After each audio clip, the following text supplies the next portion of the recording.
June 13ರಂದು ವಿಧಾನ ಪರಿಷತ್ ಚುನಾವಣೆ ನಡೆಯುತ್ತೆ. ಇಂದು ನಾಮಪತ್ರ ಸಲ್ಲಿಕೆಗೆ ಕೊನೆಯ ದಿನವಾಗಿದೆ. ಇಂದು ಬಿಜೆಪಿ ಅಭ್ಯರ್ಥಿಗಳಿಂದ ನಾಮಪತ್ರ ಸಲ್ಲಿಕೆಯಾಗುತ್ತೆ. ಇವತ್ತೇ ಕೊನೆಯ ದಿನ. ಎಲ್ಲರೂ ಇವತ್ತೇ ನಾಮಪತ್ರ ಸಲ್ಲಿಕೆ ಮಾಡ್ತಾರೆ. ಬಿಜೆಪಿಯವರು ಕೂಡ ಇವತ್ತೇ. ಇದು ವಿಧಾನಸಭೆಯಿಂದ ವಿಧಾನ ಪರಿಷತ್ಗೆ ನಡೆಯುವಂಥ ಚುನಾವಣೆ. ಒಟ್ಟು 11 ಸ್ಥಾನಗಳಿಗೆ ಎಲೆಕ್ಷನ್ ನಡೆಯುತ್ತೆ. ರಿಸಲ್ಟ್ ಅವತ್ತೇ ಅನೌನ್ಸ್ ಆಗುತ್ತೆ. 11 ಸ್ಥಾನಗಳ ಪೈಕಿ 7 ಕಾಂಗ್ರೆಸ್ಸು, 3 ಬಿಜೆಪಿ, 1 ಜೆಡಿಎಸ್. ಮಧ್ಯಾಹ್ನ 12 ಗಂಟೆಗೆ ವಿಧಾನಸೌಧದಲ್ಲಿ ನಾಮಪತ್ರ ಸಲ್ಲಿಕೆ ಮಾಡ್ತಾರೆ. ಮಾಜಿ ಶಾಸಕ ಸಿಟಿ ರವಿ, ಹಾಗೆ ಎನ್ ರವಿಕುಮಾರ್, ಹಾಗೆ ಎಂಜಿ ಮೂಳೆ. ನಾಮಪತ್ರ ಸಲ್ಲಿಕೆ ವೇಳೆ ಬಿಜೆಪಿ ಪ್ರಮುಖ ನಾಯಕರು ಕೂಡ ಉಪಸ್ಥಿತರಿರ್ತಾರೆ. ಜೂನ್ 13ಕ್ಕೆ ವಿಧಾನ ಪರಿಷತ್ ಚುನಾವಣೆ ನಡೆಯುತ್ತೆ.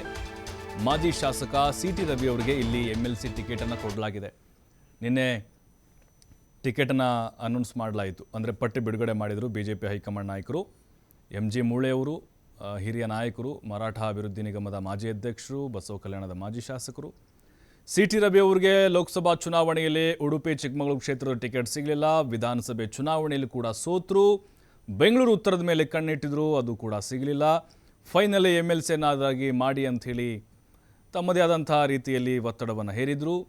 ಈಗ ಹೈಕಮಾಂಡ್ ಸಿಟಿ ರವಿ ಅವರಿಗೆ ಮಣೆ ಹಾಕಿದೆ. ಕೋಟಾ ಶ್ರೀನಿವಾಸ್ ಪೂಜಾರಿ ಏನಾದರೂ ಗೆದ್ದರು ಅಂತ ಹೇಳಿದ್ರೆ ಆ ಸ್ಥಾನಕ್ಕೆ ಸಿಟಿ ರವಿ ಅವ್ರನ್ನ ಆಯ್ಕೆ ಮಾಡುವಂಥದ್ದು ಫಿಕ್ಸು. ಅಂದರೆ ಪರಿಷತ್ ವಿಪಕ್ಷ ನಾಯಕನ ಸ್ಥಾನದಲ್ಲಿದ್ದರೂ ಕೋಟಾ ಸಮರ್ಥವಾಗಿ ಪಕ್ಷವನ್ನು ಡಿಫೆಂಡ್ ಮಾಡಿಕೊಳ್ಳೋಕೆ ಯಾರೂ ಕೂಡ ಇಲ್ಲದಂತಾಗುತ್ತೆ. ಹಾಗಾಗಿಯೇ ಈಗ ಸಿಟಿ ರವಿ ಅವ್ರನ್ನ ಆಯ್ಕೆ ಮಾಡಿದ್ದಾರೆ. ಒಕ್ಕಲಿಗ ಲೆಕ್ಕಾಚಾರ ಕೂಡ ಇಲ್ಲಿ ಬಿಜೆಪಿಯವರು ಹಾಕ್ಕೊಂಡಿದ್ದಾರೆ. ಸಿಟಿ ರವಿ ಅವರಿಗೆ ಇಲ್ಲಿ ಅವಕಾಶವನ್ನು ಮಾಡಿಕೊಡಲಾಗಿದೆ. ಇವತ್ತು 12 ಗಂಟೆಗೆ ನಾಮಪತ್ರವನ್ನು ಸಲ್ಲಿಕೆ ಮಾಡ್ತಾರೆ. ಅದರ ಜೊತೆಗೆ ರವಿಕುಮಾರ್ ಕೂಡ ಹಾಲಿ MLC ಆಗಿದ್ದಾರೆ. ಬಿಜೆಪಿ ಪ್ರಧಾನ ಕಾರ್ಯದರ್ಶಿಯಾಗಿದ್ದರು. ಮತ್ತೊಮ್ಮೆ ಈಗ ಅವರನ್ನ ಆಯ್ಕೆ ಮಾಡಲಾಗಿದೆ. ಯಡಿಯೂರಪ್ಪನವರ ಆಪ್ತರಾಗಿದ್ದಾರೆ. ಎಂಜಿ ಮೂಳೆಯವರು ಮರಾಠ ಸಮುದಾಯಕ್ಕೆ ಸೇರಿದಂಥವರು, ಕಲ್ಯಾಣ ಕರ್ನಾಟಕ ಭಾಗದವರು, ಮಾಜಿ ಶಾಸಕರು ಕೂಡ ಆಗಿದ್ದಾರೆ. ಇದು ಪ್ರಾದೇಶಿಕವಾರು ಕೂಡ ಇಲ್ಲಿ ನಾವು ಗಮನಿಸಬೇಕಾಗುತ್ತೆ. ಅಂದರೆ ಇಲ್ಲಿ ಹಿಂದುಳಿದ ಸಮುದಾಯಕ್ಕೆ 2 ಸ್ಥಾನಗಳಿಗೆ ಅವಕಾಶವನ್ನು ಬಿಜೆಪಿ ಮಾಡಿಕೊಟ್ಟಿದೆ ಮತ್ತು ಒಕ್ಕಲಿಗ ಸಮುದಾಯಕ್ಕೆ ಒಬ್ಬರಿಗೆ ಅವಕಾಶ ಮಾಡಿಕೊಟ್ಟಿದೆ. ಸಿಟಿ ರವಿ ಅವರು ಕೂಡ ನಿರೀಕ್ಷೆ ಇಟ್ಕೊಂಡಿದ್ರು MLC ಮಾಡ್ತಾರೆ ಅಂಥೇಳಿ. ಯಾಕಂತ ಹೇಳಿದ್ರೆ ಈಗ ಪರಿಷತ್ನಲ್ಲಿ ಬಿಜೆಪಿಯನ್ನು ಸಮರ್ಥನೆ ಮಾಡಿಕೊಳ್ಳುವಂಥ ನಾಯಕರು ಅಷ್ಟೊಂದಿಲ್ಲ. ಈಗ ವಿಧಾನಸಭೆಯಲ್ಲೂ ಕೂಡ ಅಂಥ ನಾಯಕರು ಯಾರೂ ಇಲ್ಲ.